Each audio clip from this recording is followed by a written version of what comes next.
You know what it is. It's your guy, Rhett, Butler, and this is that pretty left hook. Hitting you in your goddamn liver. We back. We talking boxing. But before we get into all the shenanigans, I want you to rate, like, subscribe, and absolutely follow everything Pretty Left Hook, everything up on Game Network on all social media, and listen to the show everywhere you can find podcasts. You know where I live. Apple, Spotify, every goddamn where. Okay? Stop playing. I will find your ass. Yo, heavyweights, boxing, it's a good time. The game is crazy. Deontay Wilder's goddamn back. Did you hear what I just said? Deontay Wilder, the bronze bomber, is back, bitch. This is big things are going, man. The game is crazy right now. I got to break this all down. I don't even know where to start. That's a lie. Yes, I do. Oleksandr Usyk, okay? The man from the Ukraine, going up weight classes, knocking boys off. Just came and took Anthony Joshua out for the second time. No, it wasn't a knockout, but he dominated yet again. This is a major situation, right? Because it proves one thing and one thing clearly. Anthony Joshua can't see Oleksandr Usyk at all. Similarly to another guy that I just mentioned that we're going to get into that can't see Tyson Fury. But let me not get ahead of myself. Let me not put the cart before the goddamn horse. Anthony Joshua took an L to Oleksandr Usyk. And then, at the end of the fight, this happened in Saudi Arabia, I believe. Anthony Joshua had a low-key mental breakdown. He's walking around the ring. He's saying what's good to everybody on the Ukrainian side. He's talking to Vasily Lomachenko. He's bypassing Oleksandr Usyk, who's now just won. He's saying what's up to, I think his name is Aegis Klimas, the manager of Usyk and Lomachenko. He's talking to all of to Loma and Usyk's peoples, but he's saying nothing to Usyk.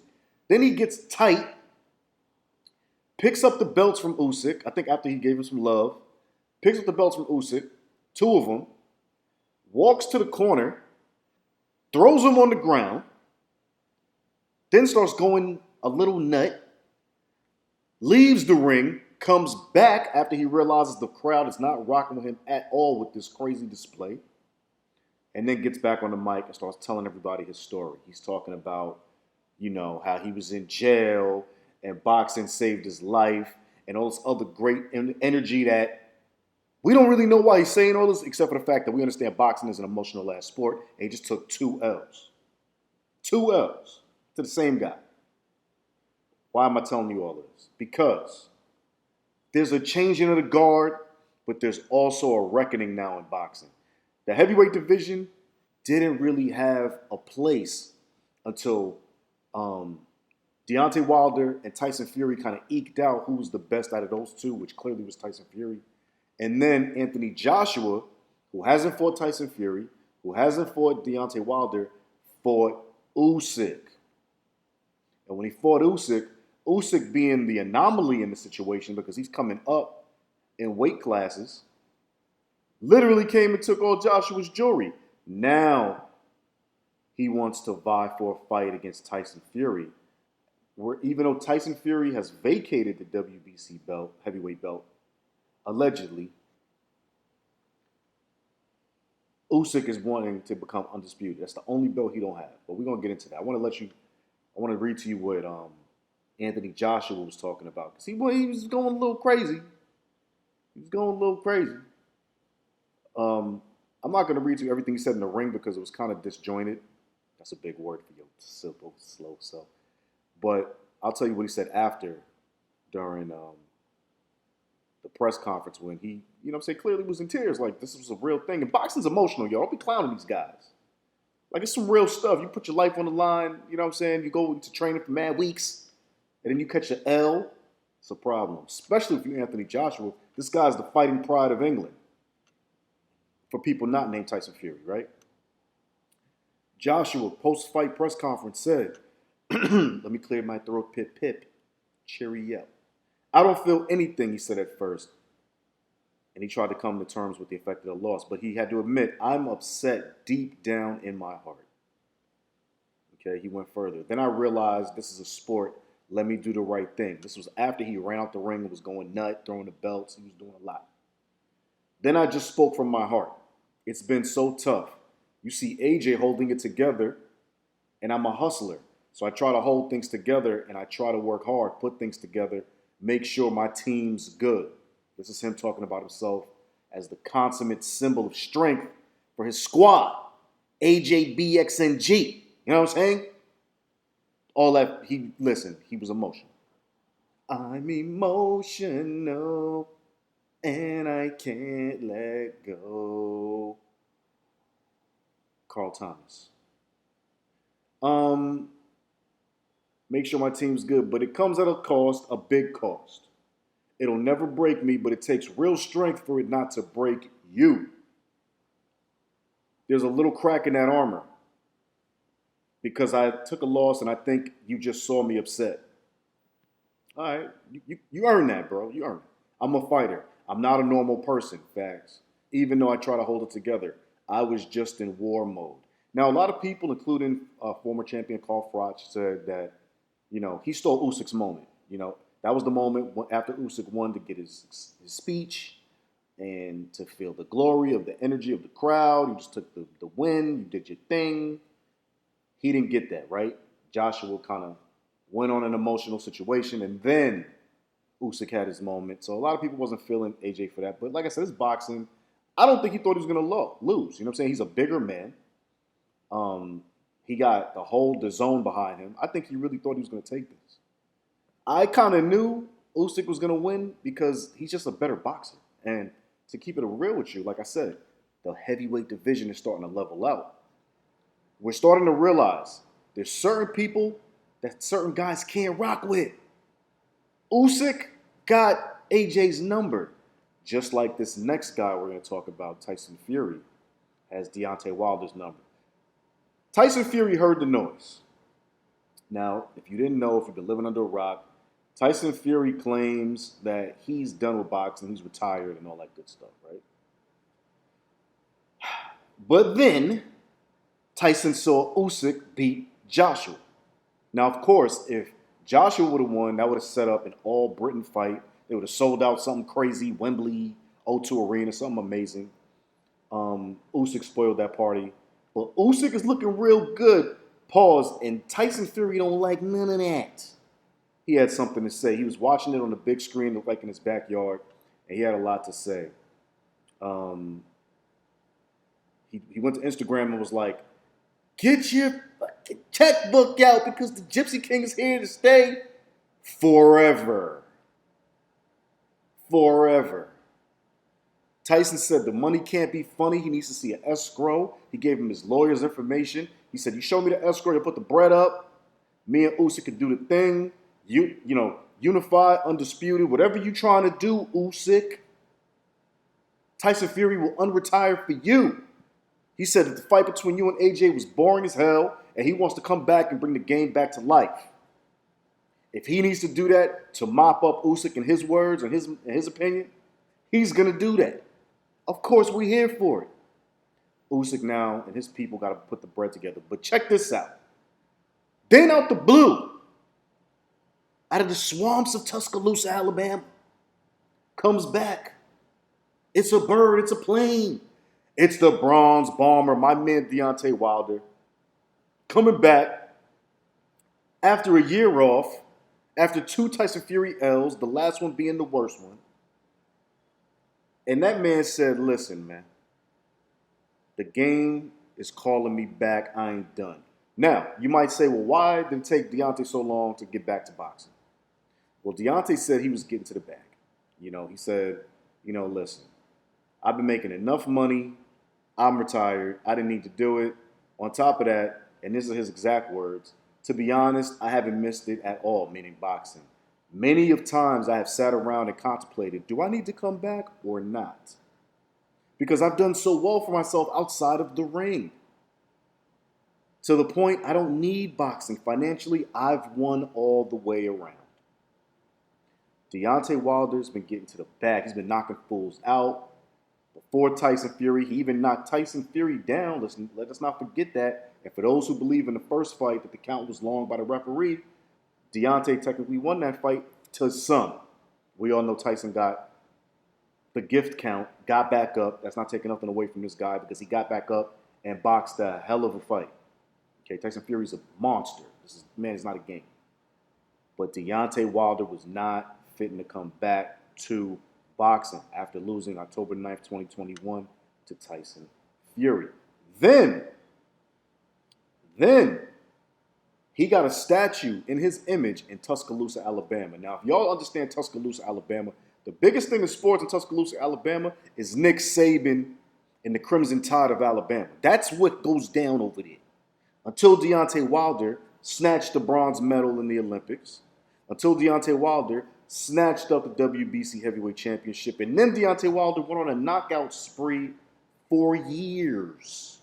Let's not stun on my man, okay? After beating Bermane Stiverne, hitting him with the fist of Jesus on January 17th, 2015. That's how long ago boy got the joint, man.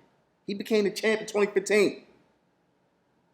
Man, then he went on a knockout spree. Eric Molina, that same year. Johan Duhaupas, that same year. These are all KOs. Okay? Artur Spitzka knocked his ass out in 2016. Chris Arreola, stoppage. Gerald Washington knocked him out in 2017. Bermane Stiverne again in 2017. Luis King Kong Ortiz in 2018. I mean, then we got to Tyson Fury. Right? Good fight. Went down to a draw in 2018. Jumped to Dominic Brazil. That was a crazy little rivalry right there. He knocked Dominic out in the first round with the hand of Jesus. Okay? The right hand of Jesus. Gave him the business. And then again, Luis King Kong Ortiz, 2019. Him and Dominic Brazil, he mopped him up in 2019. And then we got back to Tyson Fury. You know?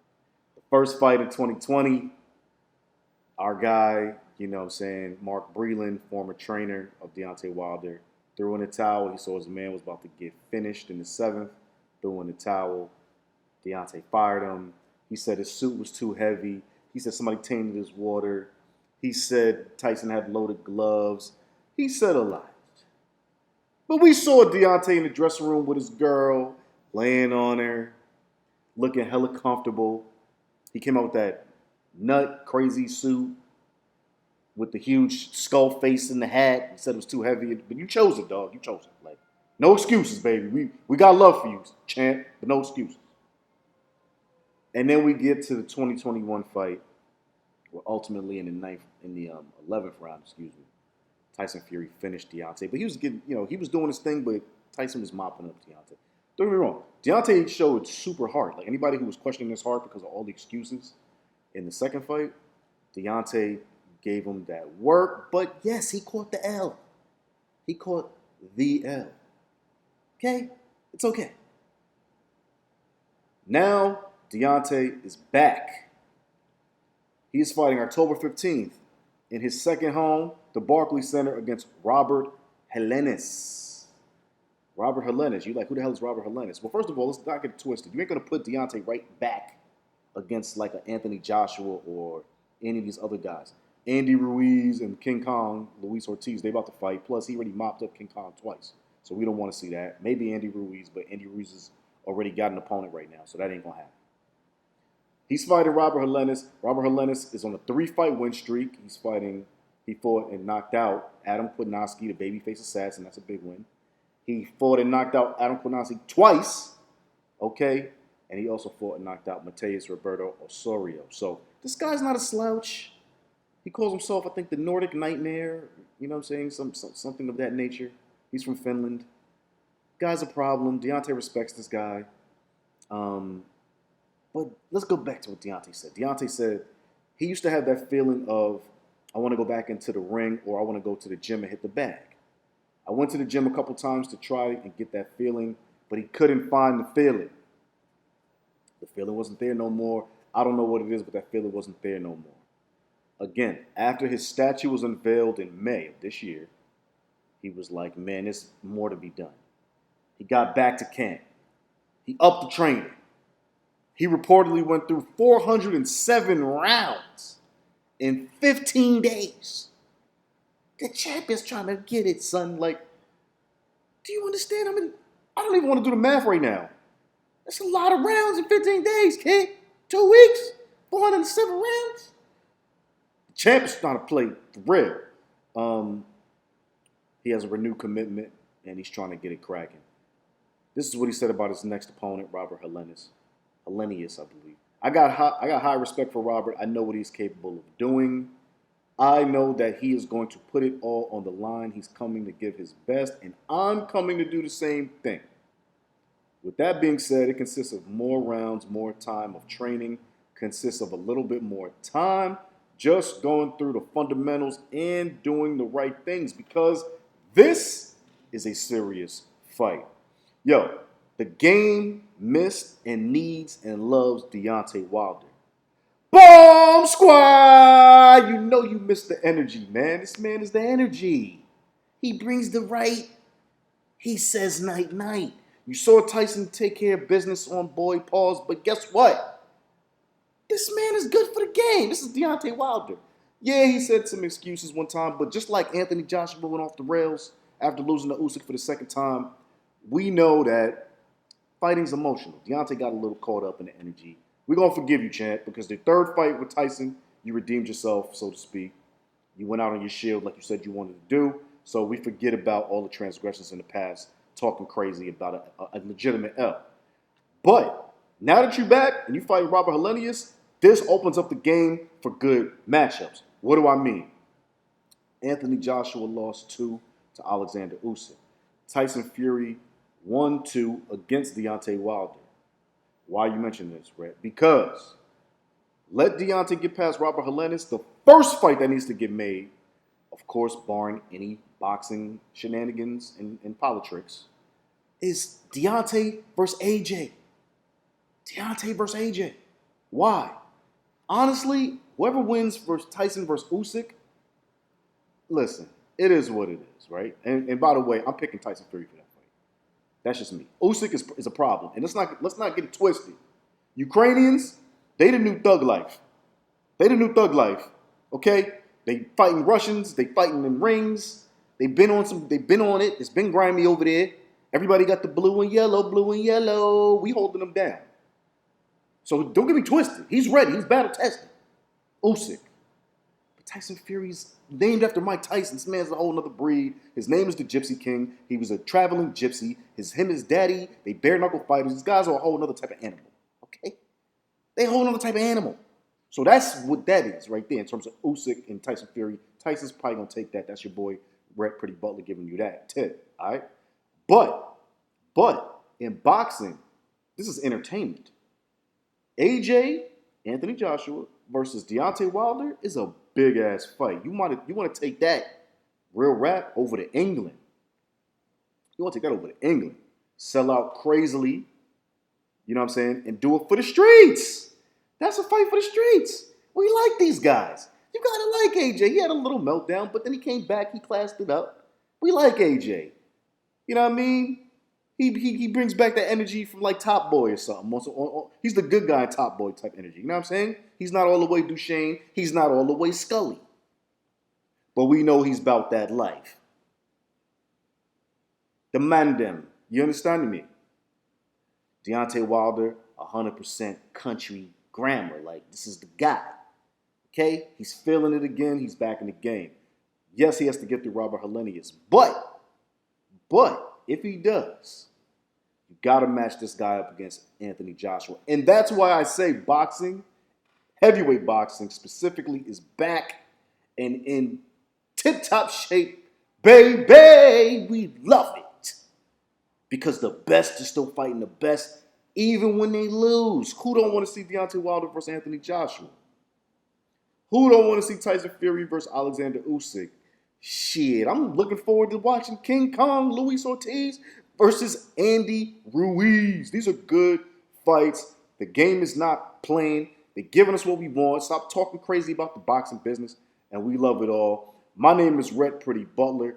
You know what it is. Shout out to everybody at the Up On Game Network. My man Vito, Dustin, Cardo, Blanco, and of course the big homie Val Arrington. You know what it does. Follow this on every social media platform at Pretty Left Hook. And of course, rate, like, subscribe to the Up On Game Network. And shout out to Pace-O-Matic, paying them goddamn bills, baby. Listen, my name is Rhett Butler, and you just been blessed to know the best. Hitting you in your goddamn liver.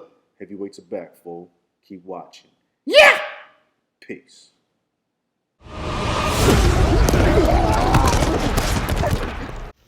Hey, yo.